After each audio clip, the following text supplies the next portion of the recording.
Israel, and the Jewish people due to my mom and dad, Frederick and Elizabeth Billings, and all who always spoke of Israel my whole life. I didn't know Howard and I didn't know Elise, but they were there that Sunday afternoon. And Elise introduced me to Howard, and who in turn asked if I would like to attend a RICI board meeting. There I met Dave Callan, Stan Freeman, Ken Schroeder, Cy and Judy Dill. I was hooked. Yeah.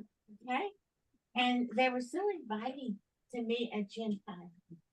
It was so impactful in my life. Today, RICI is the only Jewish Christian organization in Rhode Island working against anti-Semitism and hatred of the Jews. This I thank Howard for and those who are on the board. We have credibility in the state with all the countless actions we've taken by holding peaceful rallies on street corners, speaking at the State House, and meeting with state officials, being visible with our banners and written letters to the editor in the Providence Journal through advertisement, and recently having a 6-month remembrance of October 7th, and much, much more. With all the hatred and lies taught by universities, we flew a banner in the sky over Brown University. Brown loves Israel. That was very bold, but we made our point. We didn't have to say a word. It was in the heavens, That's okay? right. So were the flags. Yeah, really something different with all the Hamas uprisings across America. I can't help but believe this made an impact. I believe maybe we should do this again. We use countless ways to let the public know that we are watchmen on the walls and in the air fighting hatred towards the Jews and Israel. Yes. In all of this and more, Howard has been our fearless lion. Yeah.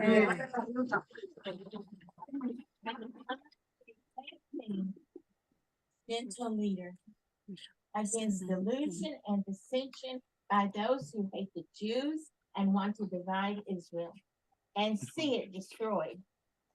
We have a strong, rich board that partners with Unified United for Israel for a night to honor Israel event every year. This year we branched out into Hispanic churches who are strong allies of Israel. Census data shows that Hispanic evangelical churches are the fastest growing churches in Rhode Island. We want to thank all those who have donated to the Rhode Island Coalition for Israel now and in the past. I want to recognize Rabbi Loffer for providing the room for our meetings, and Remini's Shoshana Loffer in her delectable treats. Yes. And Pastor Israel Mercedes. Pastor, will you stand? We had a big function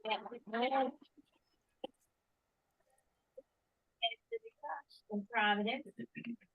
And Pastor Pangbert of Praise Tabernacle and Friends, who could not be here today. I don't think he's here.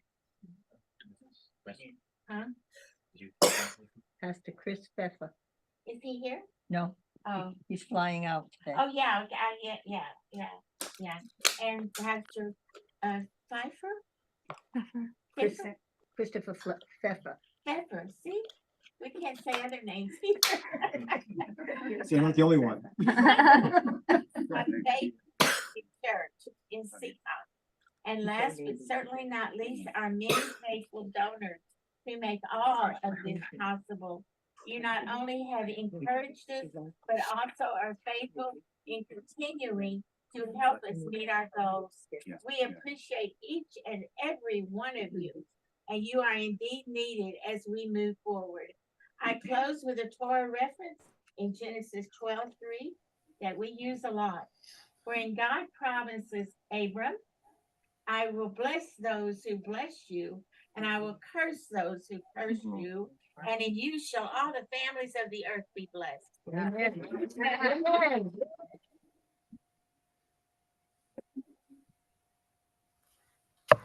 Thank you. Thank you, Mary. That was awesome. Is this being recorded? Thank you. And to introduce, we have Judy Dill, what the award is all about.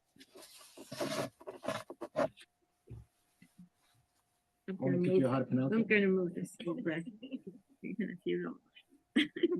No. Hi, everybody. And Judy. The Dill Mensch of the Year Award is named after my late husband, Seymour or Cy. We were married for 56 years and I miss him every day. Cy was one of the founders of RICI and an ardent Zionist starting from his teen years in New York City in the Bronx, helping his uncle Sidney ship arms to Israel in 1948 when he was a member of the Beitar Youth Movement, founded by Zev Jabotinsky.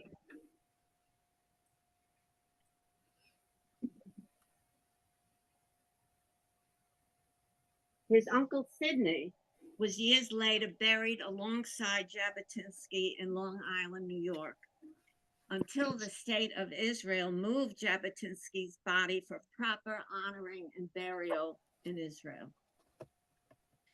Over many years, Cy's Zionist involvement was quite varied, including planning and working with Yitzhak Rabin on a fundraiser for him at a New York City hotel, and hosting a presentation for Mayor Kahan for our kibbutz members and neighbors, followed by a discussion late into the night at our kibbutz home in the valley of Elah, where David fought Goliath. But most importantly, Cy was a mensch. The Yiddish word for a person of integrity, morality, dignity, with a deep sense of what is right and responsible. A good person. I also must add on a personal note that Cy had a great zest for life and a marvelous sense of humor. RICI has bestowed the Dill Mensch of the Year Award 3 times. It is an award given to a Rhode Island community member who makes exceptional contributions to RICI's mission to stand against anti-Semitism, to support America's alliance with Israel, to promote Judeo-Christian values in America. The following individuals have been the recipients to date. Rhode Island State Trooper Lieutenant Colonel Joe Philbin for his excellent presentations to audiences all over Rhode Island about his police training in Israel. Brian Goldman, CEO of Big Blue Bug Solutions, for his brave stand in openly displaying RICI's Stop Anti-Semitism sign on Route 195. And most recently, the late May-Ronny Zeidman, who was as director of the Sandra Bernstein Holocaust Education Center, who as director promoted and led her board to adopt the IHRA, the International Holocaust Remembrance Alliance, which advances the working definition of anti-Semitism. This year, our award honoree is much closer to home. Howard Brown, the founder and executive director of Rhode Island Coalition for Israel. The award recognizes not only his achievements for this year, but for his ongoing leadership since 2017, when RICI was founded as an independent, nonpartisan, activist grassroots organization for the support of the state of Israel and Jews. Howard is the mensch of all mensches, passionate in his knowledge and love for the state of Israel, exceptional in his leadership and organizational abilities. He is a combination of inspiration and perspiration. He not only has the gift of vision and of setting goals, but knows how to work hard step by step to achieve the best possible results. And he doesn't give up or get discouraged. Like a Jewish gadfly, he keeps at it. He is the best of teachers, thoughtful, inclusive, kind, and empathetic, in your face when needed, and laid back when necessary. He knows how to delegate and bring out the best in whomever he works with. We are very grateful to have been, all of us, on the Rhode Island Coalition for Israel Board of Directors, with you, Howard, as our leader. Howard, you are the very essence of activism for Jews and Israel. And we are so proud to honor you this year for your ongoing work with the Jews and Christians of Rhode Island.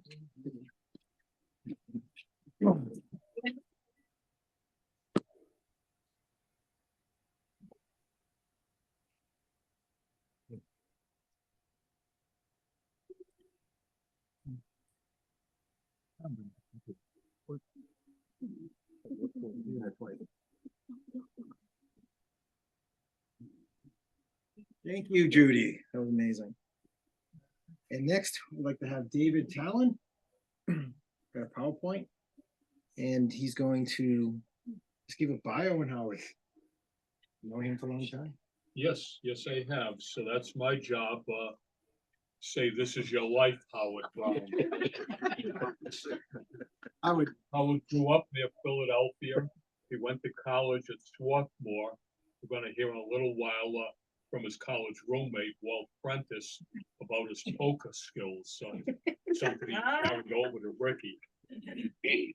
Howard came to Rhode Island in 1967 to volunteer with VISTA, Volunteers in Service to America. He lived in Central Falls in the same low-income building as the future actress, then 3-year-old Viola Davis. Oh, wow. And I know you can't read that in the PowerPoint, so I'm going to read what's on there from Viola's autobiography. It says, her mom, did you ever have an affair, fall in love with someone else? Did you have an affair with Howie? Howie was a really nice white guy. He lived on the second floor of 128 Washington Street, an apartment building we lived in. Every time my father would beat my mom, she would run to Howie's apartment. He would wash her wounds and let my mom hide out in his apartment until my dad calmed down. Picture the stereotypical 70s hippie. That was Howie. He would play the guitar for us and give us candy, just regular candy, no hippie attitude. No, Viola, I never did nothing with Howie. He was just a nice guy. Your daddy always accused me of messing with him. I have to say, I was disappointed with that one. I was waiting for not only something salacious, but sort of wanted my mom to have some story where she harnessed her joy, desires, or a tiny bit of happiness, even if it was from an affair. Oh. That's amazing. Howard was in home movies with her. This is when she was 3 years old. That's the highlight of Howard's acting career. Unfortunately, we don't have this here today. Howard then became a community organizer for PACE, People Acting Through Community Effort, in the 1970s. This was a coalition of block clubs on the south side of Providence, where I still live. It was funded by the Catholic Church. I think that was the first time that Howard worked together with non-Jews like we do now in RICI. The goal of PACE was to empower people to take control of their own life. They used attention-getting tactics. Here's a slide of them waking up an enemy in the middle of the night. That was kind of a typical PACE tactic. Although in this particular case with the headlines, they woke up the wrong person in the middle of the night. They did that a few times too. Tell you a story about PACE and some of their tactics. One of the things they would do is the organizers would never do the talking themselves, but they would recruit ordinary people to step up and get involved. And they would, in big public meetings, you would see the organizer whispering in somebody's ear on what they should say. So I remember one meeting where they had a big fight over what streets in Elmwood were gonna become one-way streets. You know, the people, most people wanted to be on Sackett Street. People on Sackett Street wanted to be somewhere else. So I remember one of the organizers whispering in the ear of someone who lived on Warrington Street on what to say and to attack the people on Sackett Street, which the person did. Then the same organizer went and whispered in the ear of the person from Sackett Street and told him what to say and to attack the person on Warrington Street. The same organizer whispering to both people to fight each other. I gotta say, that was not Howard who did that. And I don't know for a fact that he ever did anything like that himself. But I know at least when it comes to Ricky, he's never whispered to anybody's ear not to support Israel and to support anti-Semitism. It's only been one way with us and Ricky. Kirk Jordan, who works together with Howard now in fighting the North Kingstown School Committee, describes what Pace did. They were very effective at getting under people's skins. They told the truth and people didn't like it. They used dirty tricks if normal channels failed. Sounds a little bit like Ricky, doesn't it? We will hear from a fellow Pace organizer, Larry Gordon, in a little while. He's going to tell a story about Howard and his cat Methuselah. This should be an interesting story. Even though Methuselah was named after someone who lived for 969 years in the Bible, he was not available to be with us here today. Since you can't pay your bills on a community organizer's salary, Howard then went to work for 20 years at a computer company, Orbis, and then as a private consultant. Computer geeks can be boring. I can say that since I was one, but not Howard. This slide shows a colorful ad that he designed to promote whatever their product was. One of his fellow workers, Ed Cartier, remembers, and there was your famous, "Are you comfortable with that?" question that you would always ask. I swear you must have worked as a salesman for a sofa or mattress company at some point earlier in your life. Once retired, Howard devoted his time to founding RICI. He used attention-getting skills from his previous endeavors to get across our points, to do what others would like to do or say, but feel they cannot. Next slide is of one of Howard's personal favorite activities, the billboard truck outside of the Alliance during their annual meeting in 2023.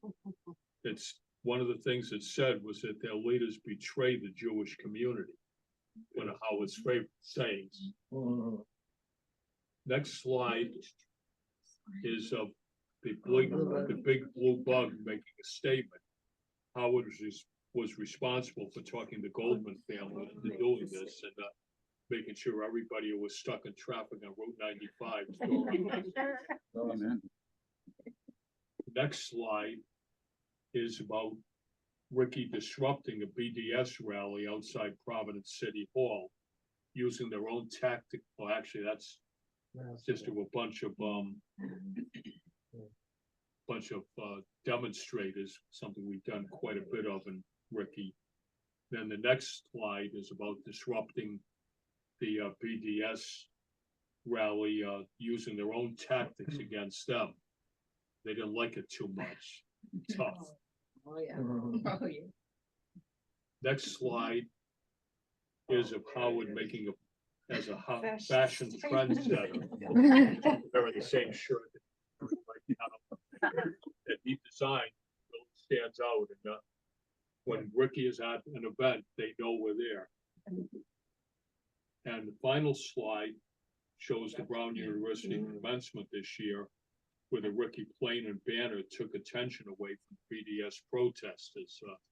They weren't too happy about that, but again, tough on them.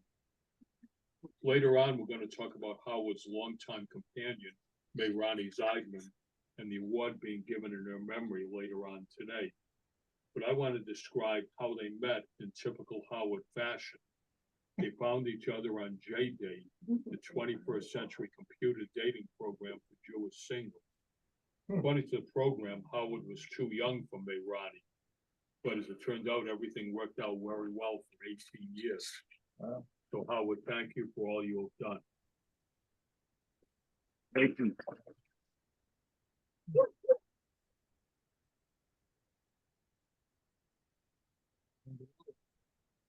Can't hide anywhere. Next, we have Trisha Miller, and she's Yes. okay. She's from Camera, Director of Partnership for Christians and Jews. Also honoring Howard. Right next to Ken. Oh, okay. Hi, Trisha. Hi, can you all hear me? Can you hear me? I can't tell if you can hear me or not. Technical difficulty. Good thing we have technology pros. Can hear the sound, but here, Tired. I'll Yeah, do that's it the right like time. later. All right. Well, it's really good to be here by Zoom. I'm sorry I can't be there in person. I'm in South Florida, but it's good to see so many familiar faces and giving you all a virtual hug since I can't be there. But it's truly a blessing for me to take part in today's event to honor Howard with the 4th annual Dill Mensch of the Year Award. I've known Howard since before there was a Rhode Island Coalition for Israel. So I've had the special privilege of watching him in action as his passion for bringing Jews and Christians together for the sake of Israel and his expertise in community organizing joined forces. Those two things about Howard, his passion and his expertise, they joined forces to birth and develop Rhode Island Coalition for Israel into the effective grassroots organization that it is now, and changing a very difficult landscape in Rhode Island. Well, Howard and I met after I spoke many years ago at Rabbi Jonathan Hausman's synagogue in Stoughton, Massachusetts. And for some reason, whatever I talked about that night, I don't remember what it was, but whatever I talked about that night led Howard to come up and talk to me afterwards about helping him bring Jews and Christians together in Rhode Island. And he explained to me that at that time, there was essentially no relationship between our two faith communities. But Howard had the understanding and the vision to know that it was vitally important for our two faith communities to not only know each other, but be able to work together for this common purpose. But before we could bring Jews and Christians together, Howard and I, we talked about it and we thought we probably need to begin by meeting with Christians and Jews separately to prepare the two communities to come together. So we met with Christians to sensitize them about the particular issues that can come up in relating to Jews. And we met with Jews to inform them about why Christians support Israel and want to stand with the Jewish people. Jews had a particularly understandable sense of being uncomfortable with Christians all of a sudden wanting to be friends. So we had to address those issues. We had one of the most particularly memorable times for me was an event at Congregation Beth Shalom in Providence. It was a really, really cold January night, and there was a torrential downpour. And driving to Providence from Boston that night, I was thinking, I think I need a boat, not this car. But in spite of the weather, people came. It was full, the room was full. And in contrast to what was going on outside, the atmosphere inside could not have been warmer. And that night will always be a very special memory for me, particularly because of the participation of Russell Raskin during the Q&A time. If any of you are there, you'll remember that. It was so beautiful, so memorable. But all of this was made possible because of the vision and the strategy and the organizational abilities of Howard Brown. None of this would have happened without him. And since Howard launched Rhode Island Coalition for Israel, many wonderful Jews and Christians have joined him. You're all there now. You've joined him in his heroic efforts to promote Judeo-Christian values in Rhode Island and to strengthen America's alliance with Israel. Because of his passion and his expertise, there's now this strong activist organization that is having a very real impact in the public square, advocating for Israel through education and all the public displays of support that have already been mentioned by several of you. Also by opposing all manifestations of anti-Semitism, including the movement to boycott, divest from, and sanction Israel. That's continually happening, continues to go on, and you all have to continue to stand against it. So Howard, I just want to say it's an honor to know you and to have had the privilege of watching you build this amazing organization. Kol hakavod to you, and may you and Rhode Island Coalition for Israel continue to go from strength to strength. And God bless you all. Thanks, Tricia. I have to say though, to support that vision, I was watching a podcast of Bishop Graham, and his whole podcast was about you can never be a good Christian without being 100% supporter of Jews in Israel. Amen. So even the prophecies are Jewish prophecies. Right. So if you're not 100% behind the Jewish religion and faith, you can never be a good Christian. And he gave a whole podcast on it. Your vision, like I said, is still being talked about today. Very impressive. It can. Now we have Ken. Welcome to joining us. Hello, everybody. So my name's Ken Schneider, and I like to call myself the Vice President of Retail Operations for RICI. And right now I'm in Israel, near Beersheba. Got here today, and I'm on a program called Sorel, and I'm going to be here for a few more weeks. I'm not sure what I'm going to be doing for the next couple of weeks. Whatever they want me to do, I'm going to do. So it's absolutely amazing to be here. I'm here with about 40 other people just on this base, and there were 180 people this morning that showed up from all over the world to support Israel. And all of us are here for the same reason. But yes, and so I'm going back a few years with Howard. I met him. I thought he was a pretty wild character. Just some of the thought processes that he had, I didn't get it. I didn't get it, how he thought about things. But over the years, I really listened to him, and I thought about what he was saying. I thought about how he wanted to go about doing things, how to get things accomplished. And the man is right on the ball. It's perfect. There are times in various places that I would want to jump the gun, do this or do that, or go out and, rally against certain people.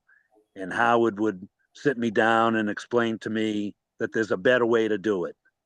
And of course, it got me going a little bit. I don't like anybody telling me what to do. I thought it was right. But after listening to him, I trust this guy 100%. And RICI is where it is because of him and how he thinks. And we've been so lucky to have him around. And I know he's not going too far. Things are just going to change. So Howie has been in Israel on this program, and I'm hoping next time I come here, maybe he'll come here with me. And we'll both get smarter. So congratulations to Howard, one of the smartest guys I know on how to get things done in this Jewish community. Thank you. Thanks, Ken. Absolutely.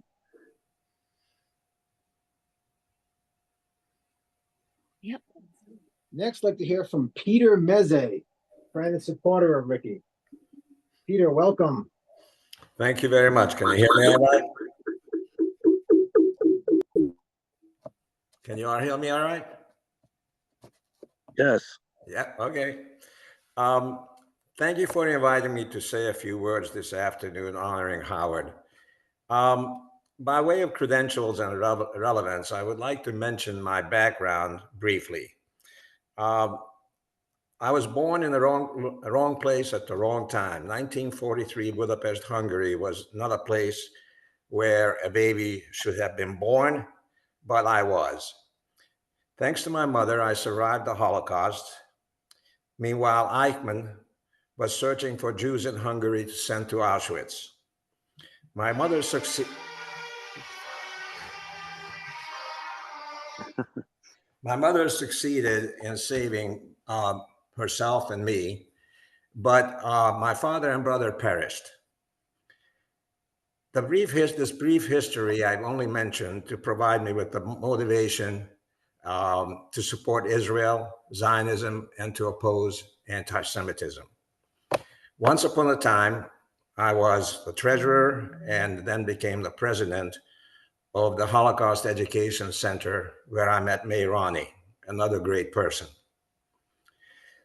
May-Ronny introduced me to Howard about 10 years ago, just as I was getting ready to leave Rhode Island. The bad news is that at the time, I didn't have enough time to get to know him well. The good news is that at least eventually I got to know him and have a continuing pleasure of working with him as needed, however long distance from Savannah, Georgia, where I now live. As you all know, and has already been said, Howard was the driving force behind organizing RICI. There have always been people who arrive on the scene at the right place and the right time with the right skills. Howard fits this description with bulldog tenacity, his greatest asset. From a long distance perspective, while operating on a shoestring budget, he managed to become a thorn in the side of some well-established Jewish and non-Jewish organizations. Howard recognized that the diplomatic and low-profile approach of others is inadequate to fight all current manifestations of anti-Semitism. With his leadership and his and your boots on the ground, RICI has succeeded projecting strength against policy proposals detrimental to Jews and Israel. Throughout history, from time immemorial, Jews have been trod upon and should have learned that meek Jews shall not inherit the earth. Also, I'd like to bring something to your attention, and this is only tangentially relevant, is a book that I want to present to you, for it is a great source of information establishing and verifying the right of Israel to exist. It is an extremely well-researched book about the rights of Jews to be in Israel. Their mistreatment in North Africa and the Middle East over thousands of years, and especially after World War I, under the British mandate, was absolutely horrible. Written by Joan Peters, the title is From Time Immemorial. The other thing that I want to mention is that the greatest recognition of Howard's accomplishment is and will be the continuing existence of RICI. And I hate to bring this up, but as you all know, money makes the world go round in many respects. I ask that you support RICI and recognize Howard for what he has done, essentially what I consider a painless way of supporting RICI's existence for a long time to come. And that is by the way of a codicil. It does not affect your cash flow. There is no money involved today, but by adding a short, brief statement to your wills, providing for a certain large amount of funding for RICI's benefit would be the greatest recognition of Howard that you can provide. Just my opinion. I thank all of you for organizing RICI, and I want to thank you again for giving me the opportunity to make this brief presentation and to recognize him for a job extremely well done. Thank you very much. Thanks, Peter. Yes. Hello. I'm here. I don't hear you. Can you hear me? Yes, I can hear you. Thanks for your words.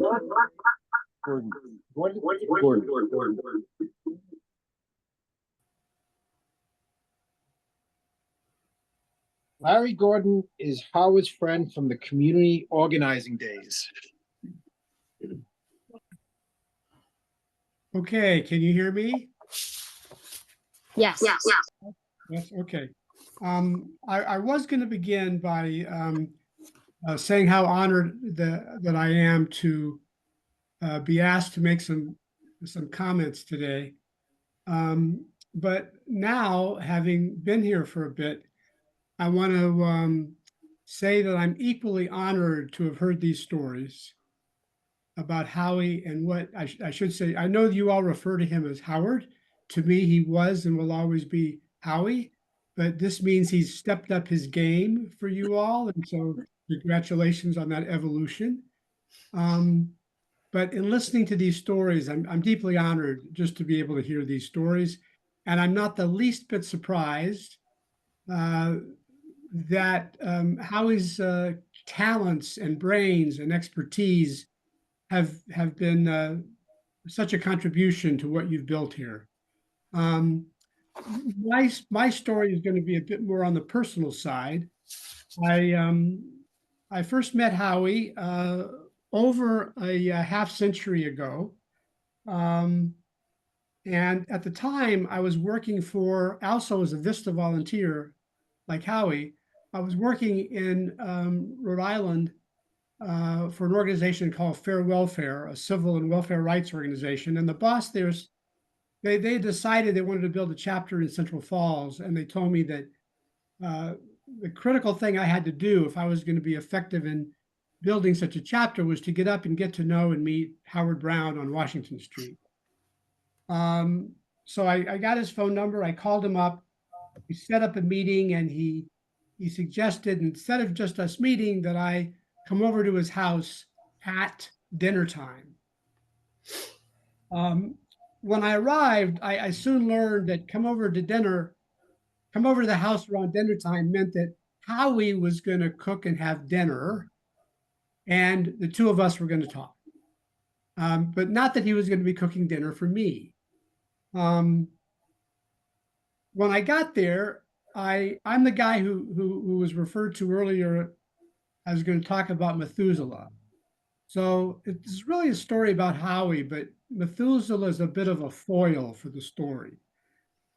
When I got there, Howie had the kitchen table set up for dinner with 3 chairs, one place setting, but 3 chairs. One chair was for Howie, where the place setting was. Another setting was for me. Another chair was for me. And a third chair was for Methuselah, who was a jet black Persian, long-haired, large cat. Somebody who first spoke today mentioned how he was a lion for RICI. There's some connection here, I think, between that lion image and Methuselah, because there was something occurred and Howie had to leave the table for something. And when he left the table, Methuselah stood up on his chair, gracefully leaped to the table, went right after Howie's steak. Howie heard the commotion. He came back to the table. He separated Methuselah from the steak. Methuselah, by the way, had piercing eyes. He separated Methuselah from the steak, and he set Methuselah down on the floor forcefully enough to get Methuselah's attention, gently enough not to harm Methuselah at all. But once he had Methuselah on the floor, he got down where Methuselah could look him right in the eyes, and he picked up his finger like this, and he said menacingly, "Don't you ever mess with my food again." Methuselah glared back with those piercing eyes with a lot of respect, but with no remorse. Howie then calmly returned to the table, to a spot at the table, finished his steak and our meeting. I don't remember anything about what Howie and I spoke about at that meeting. I do remember experiencing the intensity of his feelings.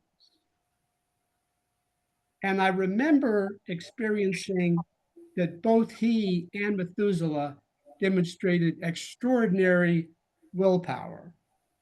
And I remember believing in that moment that that mutual intensity and willpower were their bond. I was over at Howie's apartment many times over the next year as I got to know, as I tried to build the Central Falls chapter and became a family friend of both Methuselah and Howie, and learned about Mary and Viola Davis and Howie's connection to that family. Howie had come from Philadelphia, but had become deeply attached to Rhode Island over the years. He and I grew up professionally together at the PACE organization. We then did an adventure in California professionally together, but his attachment to Rhode Island brought him back to Rhode Island for the rest of his life, and I stayed in California and raised my family. Over the course of the 50+ years of friendship, I see how that willpower and intensity of feeling were strengths that have stood him well over the years. When Howie decides he is your friend, the bond of friendship remains fierce and forever. And that's happened to my benefit for my whole adult life. And his decision to return to Rhode Island and to organize and found RICI has been to the benefit of your lives. Howie, for me, is a force of nature, another manifestation of God's love for all of us and for all of creation. Howie, a personal note, you have taught me a great deal. When it comes to having a meal with you, get the details beforehand. You have taught me how love and friendship can endure even through times of disagreement. You have taught me about willpower, and you have modeled being a good father and a good husband. Howie, I love you and treasure our friendship and its duration over a long time and a far distance. May God bless you with a bountiful, fulfilling new year. May God continue God's blessing over the Rhode Island Coalition for Israel. And finally, may God continue to help you through this year of mourning to find comfort in your grieving for your wonderful, beloved May, your love and soulmate. Amen.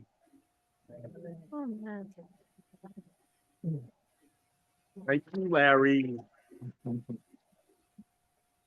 You're welcome, Howie. Love you.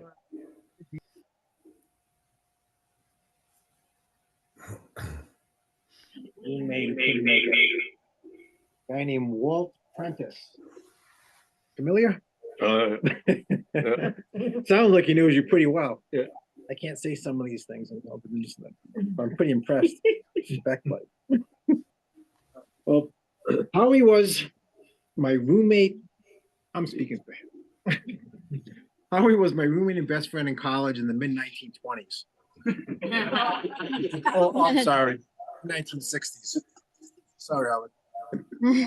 He was a great poker player who hid behind innocent, stealthy demeanor with a killer instinct. And I guess you had a pretty cool motorcycle. It was. What What it was, yeah. Like a picture as a biker. Yeah. It was I greatly appreciate his kindness in inviting him to his family home near Philadelphia for Passover Seder, which was an eye-opening and moving experience for a non-practicing Protestant. So he goes, we stayed in touch for nearly 60 years, and in spite of his differences, have remained very close friends. But Howie, you will always be and have a place in my heart. Thank you. Yep. My good friend. Thanks, Walt. Thanks, Walt, wherever you are. And next to you, another friend from the computer software business in '79. Ed Pardon? Cadio. Cadio? Yeah. And unfortunately, he couldn't make it either. And he's another one that's kind of impressed with your poker playing and cool dude. And he said he had you had a rare ability to go through, to go around, to go under, and whatever obstacle that you faced. Because you're definitely a unique person, and the world is definitely a better place with you in it. And I don't stand, I'm truly glad to have known the RICI manager. Yeah, that's an in joke. You will, okay. Yeah. I figured maybe misspelled it like Yeah, Gucci right. or something. But yeah, unfortunately, he couldn't make it, but he left that for you. Thank you, Ed. And again, Elise Tannenbaum. Tannenbaum, Very good. right? Yeah, got it, Tannenbaum. Another board member in honoring Howard. Come up to the podium. I'll talk from here because I really just want to say thank you for all that you have done. We go way back from before RICI, and I just thank you for you harnessing your passion and your focus that allowed me to have a place to combine both all the things that I wanted to do related to Israel fighting anti-Semitism. And I thank you. Thank you, Elise.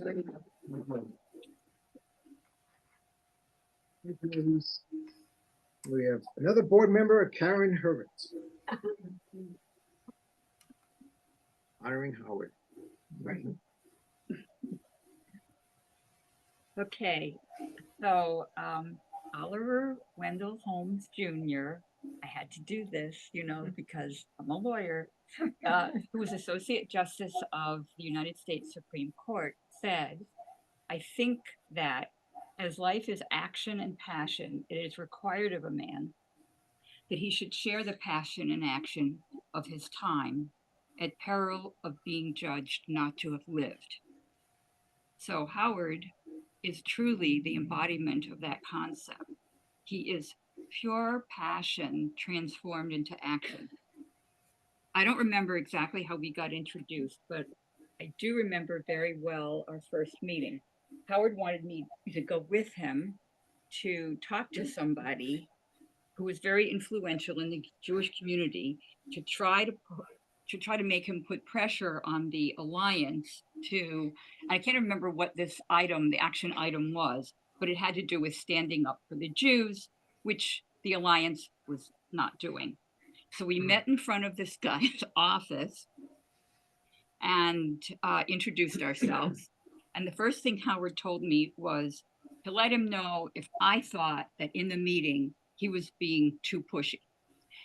I didn't even know Howard. I didn't know what he was talking about, but I thought, oh, okay, I'll let you know. How am I going to step on your foot? What am I going to do? Then he said, on second thought, maybe you should do the talking. Now, I didn't even know the guy I was going to try to convince. And, but the meeting went very well. Every so often I'd glance at Howard for guidance. And he was very controlled, but he was like pulsating energy, right? Into me. And it was inspirational. And I hoped I made all the points we had planned to talk about. And when we left, Howard said, Karen, that was great. When are you going to follow up? I said, Howard, we just had the meeting. I haven't even gotten a response from him. So I thought, okay, here is a man on a mission, the right mission, the one that matters most to everybody in this room, and the one that the heavily endowed legacy Jewish institutions are supposed to be leading and are not. Howard and RICI have, almost miraculously, given the disregard that these institutions have shown him and RICI, become the go-to voice of the Jewish community when the media wants comment on an event. WPRI asked Howard, not the Alliance, to comment on the pro-Palestinian festival last week. That is because RICI has, through its relentless dedication to responding to anti-Israel and anti-Jewish articles, events, protests, student actions, plays, hate crimes, and resolutions, taken over the Alliance's stated goal of, and this is on their website, striving to secure a flourishing, vibrant Jewish future in Greater Rhode Island, Israel, and around the world.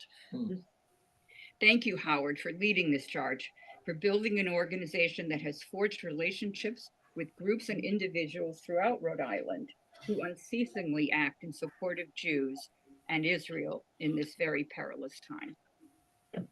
Thank you, Karen.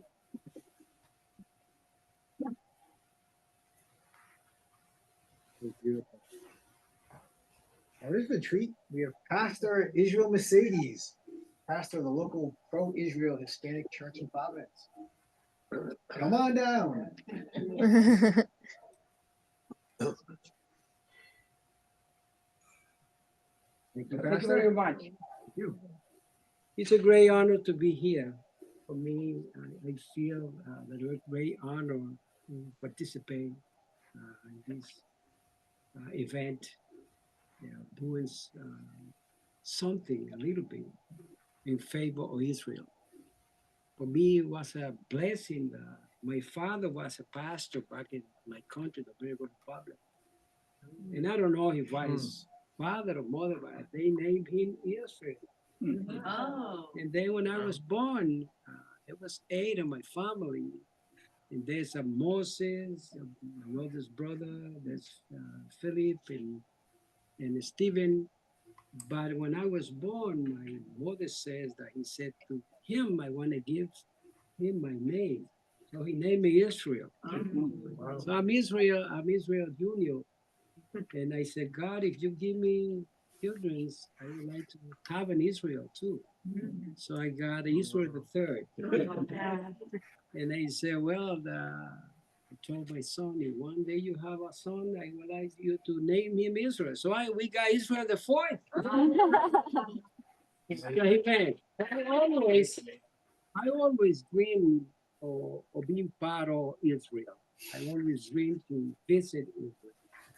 So I had the honors about 15 years ago to go for the first time and visit the country that God provided as a mother country for the whole world. Right. And as a pastor, when I became a pastor, went to the seminary, I always connected with the history of Israel. As a matter of fact, I was director of a Bible Institute. And as a historian, I always engage in learning and teaching and letting my community to know about Israel. So when I find out about the island, about Kufi, United Christian for Israel, immediately I joined that organization and I say I had to bring it to my country. And as a leader that I know so many Latino pastors, I started doing connection with those pastors. And then when I met through Mary Green, I met Mr. Howard Brown. So we started having conversations and say, how can we bring more pastors on board? And for me, it's a great blessing to have the opportunity to build bridges with so many pastors. Some of them have been in Israel because of that effort. And we are still working to bring more pastors on board. Now that we're working with Maria, that's our goal. Next year, we can bring more pastors to have that experience or be part of that blessing. The Bible says, whoever blessed Israel will be blessed. Yes. And that's why we want to be blessed as Christians. The blessing is see our brothers and sisters in the Jewish community as our real brothers. And with all the respect theologically, we love Israel, and we love bringing the Christian community from the Latino perspective to be part of that. So today, I'm here, and it's a great honor. Mr. Howard, when we get together, always have a plan, something to do.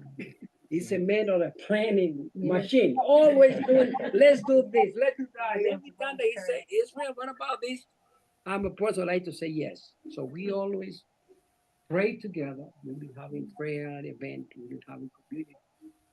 Not too long ago in front of our church on Broad Street, we had a great big event. And it was a great blessing. All the flag, Israel flags, and all the community would say, what's happening there? And we were saying, we are with Israel. We pray for Israel. Yeah.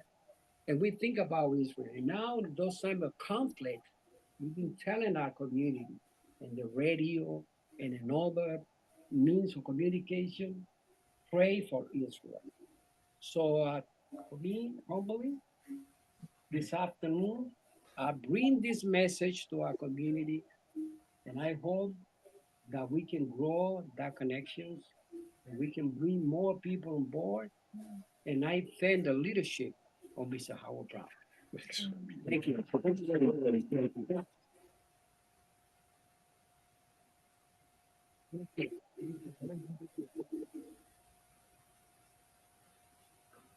Oh, it is an honor. Rabbi Yoshi Loffer, Rabbi Shabbat. Yes. I know, I'm gonna mispronounce everything. I usually ask him first. I whisper. Anybody else with honor, the name of the honor? This is a thing called Mensch on the bench. Mensch on the bench. So I won't mispronounce it. Think of the word bench and switch it to Mensch. Lunch. Okay. Beautiful. The problem is that Howie is not a mensch on the bench.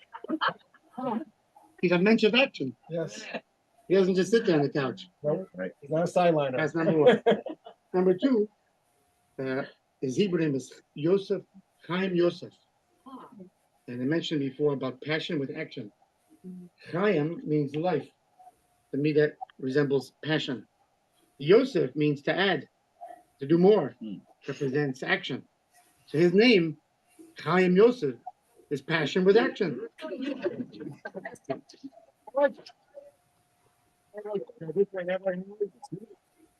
So thank you for all the speakers. They gave me ideas what to say. But yes, Israel is part of who we are. The promise from Abraham. God gave Abraham, Isaac, and Jacob the promise that this land will be our land forever, and nobody will ever be able to take it away from us. At the same time, we need to take action. Chaim represents action. You can't sit there twirling your fingers and say God will do the rest. Right. We got to do our part, and God will do the rest. That's right. Right. So thank you, Chaim, for your action. In Hebrew, they say Yashikoach. It takes a lot of people to action. You can't do it himself. It takes a lot of people to make a rally, to make a gathering, to show support, and to make sure that the other side doesn't get a say. And hopefully we can silence them and have peace on earth. The coming of Mashiach, speeding in our days. Amen. Thank you. Yashikoach. By the way, I should say, for years they had a famous Chaim. We just found out in documents that he found that his name is Osa Yosef. Yeah. So you got all excited when you found out his name was Chaim Yosef. Now we know why you got excited, because it's passion with action.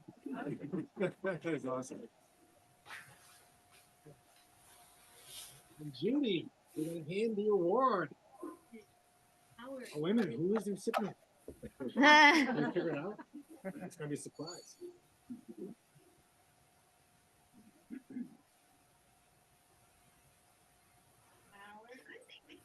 On behalf of all the board, members of the board of the Rhode Island, it gives me great pleasure to award this to you today. And I'd like to read it to everybody. The Rhode Island Coalition for Israel, with our greatest appreciation, we hereby honor our founder and executive director, Howard Brown, as the 2024 Dill Mensch of the Year for your outstanding leadership and unrelenting resolve to protect the state of Israel and the Jewish people.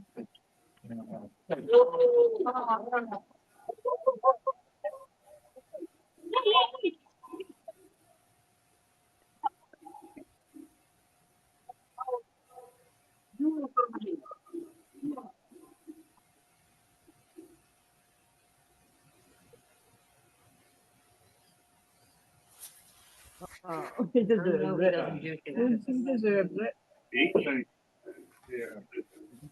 Yep, piece of paper. Yeah, he's gonna get him now. That's good. You're not looking at the other. Okay. Oh, thank you. Very moving.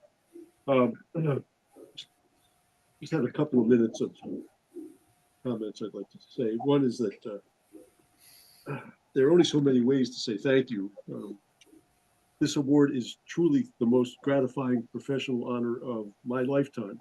It goes without saying that none of RICI's accomplishments could have been achieved without the strong, savvy, and dedicated efforts of our community of leaders, advisors, and supporters that has made us the boots on the ground in Rhode Island. The joke I never get tired of repeating is a conservative is a liberal who's been mugged. Barack Obama mugged me. It was recently written in an online magazine in another context that many Americans still have trouble accepting these facts because the underlying notion that Barack Obama purposefully sought to ally the United States with a terror-sponsoring, American-hating theocracy seemed too insane to believe. That's Iran, if anybody was wondering. Yeah. So the organization J Street, as many of you know, was organized explicitly to give cover to Iran's pivot to Iran. In 2013, I attended a meeting of the Community Relations Council, the pro-Israel group that operated under what is now called the Jewish Alliance of Rhode Island. And out of concern, my own concern for the anti-Israel dialogue coming from the organization J Street in Rhode Island. The first message from the staff person assigned to this CRC was, don't rock the boat. And some things never change. So I reached out to a few members of the Orthodox Jewish community, and the first grassroots pro-Israel event in Rhode Island took place in March, that I was aware of, took place in March of 2014. Is that? Yeah. That's it. That's 10 years ago. Oh, wow.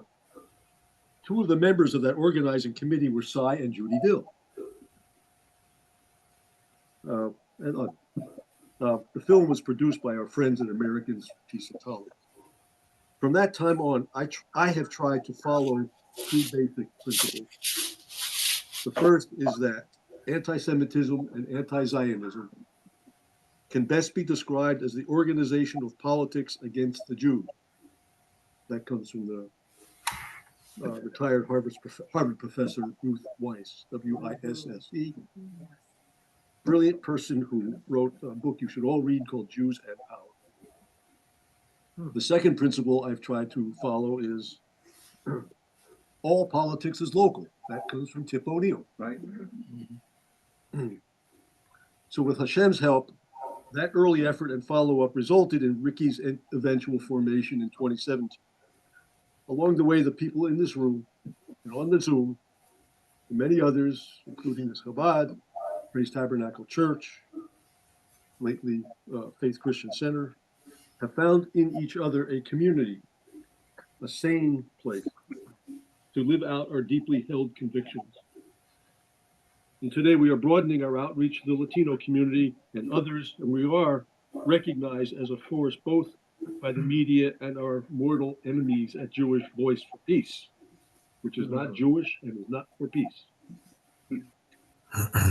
Thank you to RICI for your dedication and leadership and for this meaningful award. Very moved by it. That's awesome. Thank you, Howard. Thank you.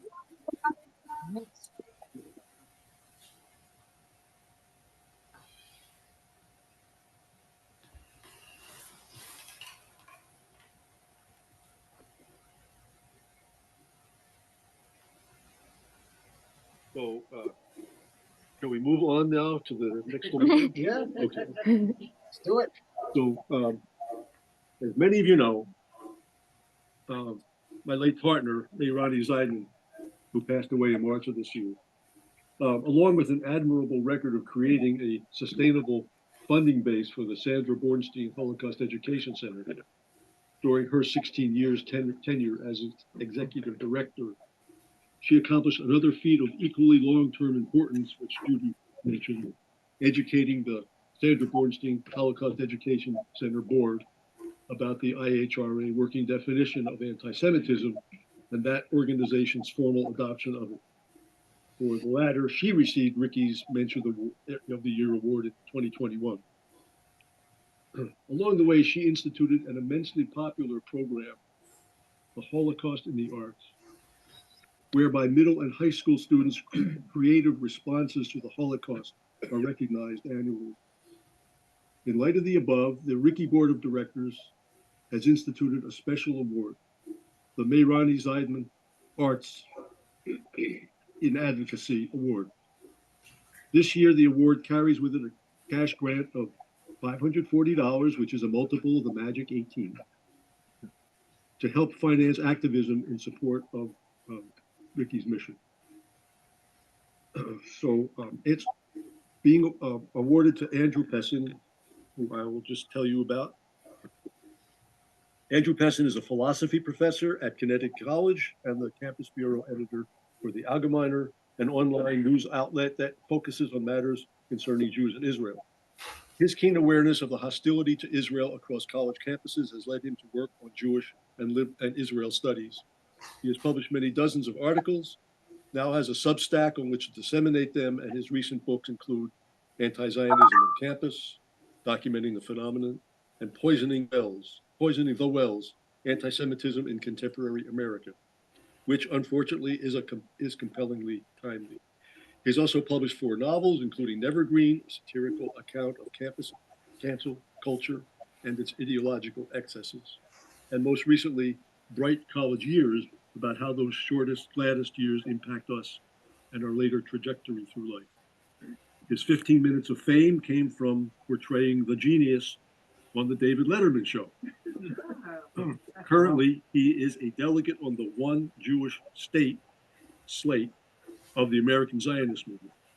More information on him and his work may be found at www.andrewpessin.com. So Andrew, in recognition of your unique and tireless writing on behalf of the Jewish people and Israel, the RICI organization would like to confer the May-Ronny Zeidman Arts in Advocacy Award 2024 to you. I'm presenting the certificate.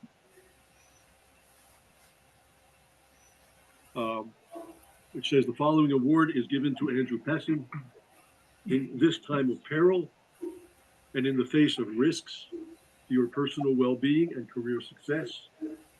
We recognize your tireless energy and creativity using the spoken and written word on behalf of Israel, Zionism, and the Jewish people.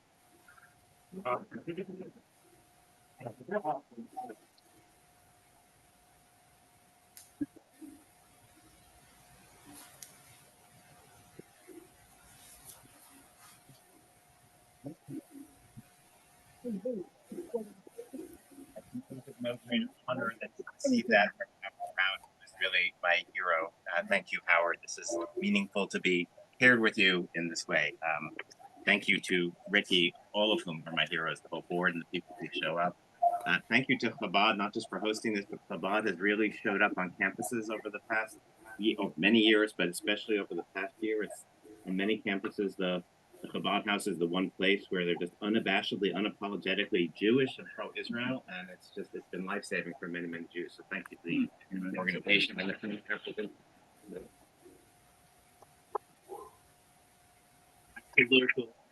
boots on the ground is such a powerful expression. I was just at a conference a few days ago in New York, Shurat Hadin, another important organization, trying to bring the Jewish pro-Israel organizations together so we can coordinate in this time of peril and this time of crisis. It was a wonderful conference. And the guy who's running Beitar USA was there to present on what they're doing. And we'd heard from a bunch of lawyers and people who do all sorts of advocacy. And he said, we need the letters that we're all writing. We need the lawsuits that we are filing all over the place. But most of all, we need the boots on the ground. That's the expression that he used. And he talked about how, at NYU, when they set up the encampment in the spring, there were these places they were preventing the Jews from going. So he took 40 guys and he said, there is no place on NYU that a Jew cannot walk. He said, and it was so powerful. And they've done a number of things like that. We will not be kept out of things. We will not be excluded. We are going to show up and they will let us in. And he had this little figurine of a Jabotinsky in his pocket that he brought out. I just want to get one of those. It makes you wonder what it will take to get the Jews to wake up and start putting their boots on the ground in larger numbers all over. I myself was busy with other things years ago. I've written some novels. That's sort of, if life were peaceful, I would just write novels. I'd love to do that. I had my various dreams and projects like we all do. But then I had my Herzl moment as Gil Troy, as a scholar in the Guild, that puts in people, it's their wake up moment. Something happens and they suddenly see things are not all right in the United States or elsewhere. Mine was at my campus. I was basically canceled for standing up for Israel. It's a very unpleasant affair.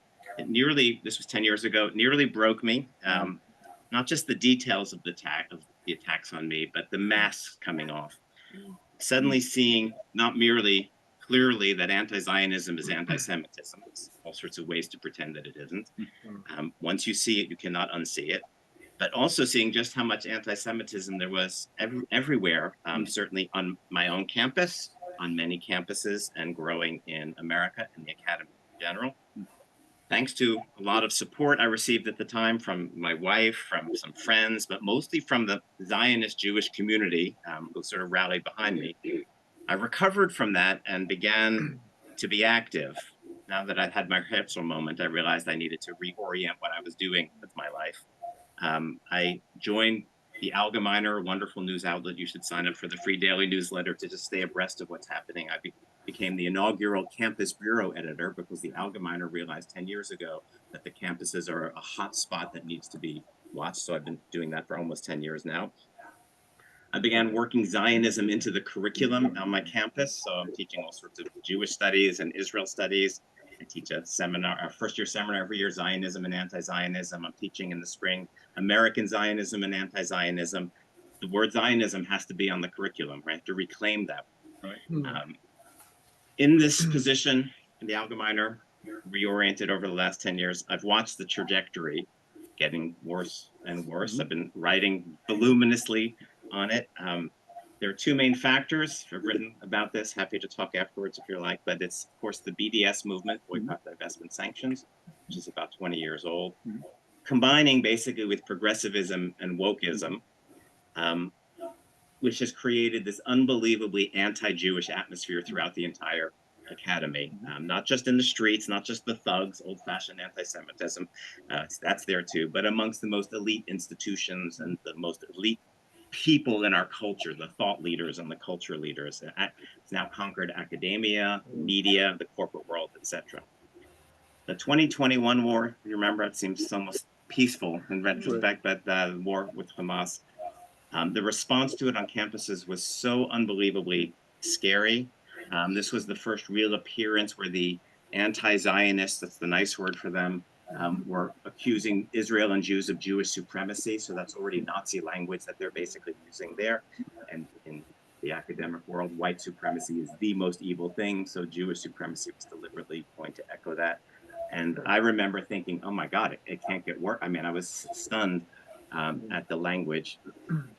When October 7th came, the response to it on campuses on some level was no surprise to me because it was just the next step in the trajectory that I had seen. It was still shocking to see the campus response, which if you read the Allgemeiner, for example, you know, was not horror at the atrocities, the terrorist atrocities, but celebration and encouragement of more of the same. And that's what we've seen for a solid year on campuses, literally regular rallies supporting the martyrs of October 7th and the campaign. And it's just a shock to see. There's only one more next step in that trajectory, and that next step is direct targeted physical violence against Jews. We're already seeing it, right? There's just certainly in the cities, past week, a Jew was shot in Chicago, stabbed in New York City, vandalism of Jewish businesses and synagogues, graffiti all over campus, students getting assaulted, spat on, ostracized. It's shocking that this is 2024 America. Zionism is now a dirty word on campuses. It's synonymous with racism in the minds of many people on these campuses. And Jew has become a dirty word on campuses as well. So, not depressed, everybody. We have some wonderful treats behind us to cheer us up in a minute, but This is a dark time, an existentially dark time in my view. And I do admit difficulty in feeling optimistic.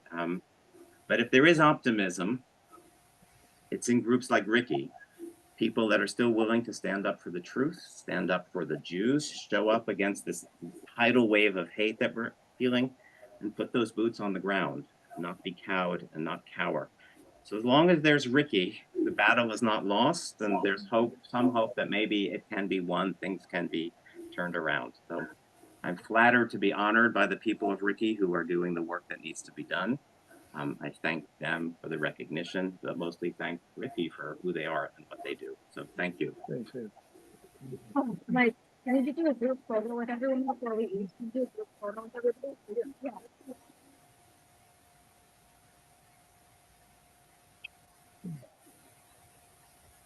You want to just announce that before people get out? Could I say something? Ruth? Yes, please. Professor Pessin will be speaking November 17th for Hadassah, Rhode Island. We're doing a program on the history of Israel and some of the lies that are being projected out there. So Hadassah.org, the Rhode Island chapter, and we thank you for speaking for Hadassah. Make sure we get the graphics. Oh yeah, you're Hadassah. Can I announce the picture before people get out? Can we do a picture really quick? Yep. Everyone, we're gonna do a group picture. All right, before we eat. I know you wanted to do a group picture. Should we just have everybody stay here and stay where they're seated, or have everyone come up here? I was thinking get around, standing on here. Okay. Oh yeah. You want everyone to come over here? I think it'd be easier for all of you guys to go. They're already seated. To everyone to go there. So. All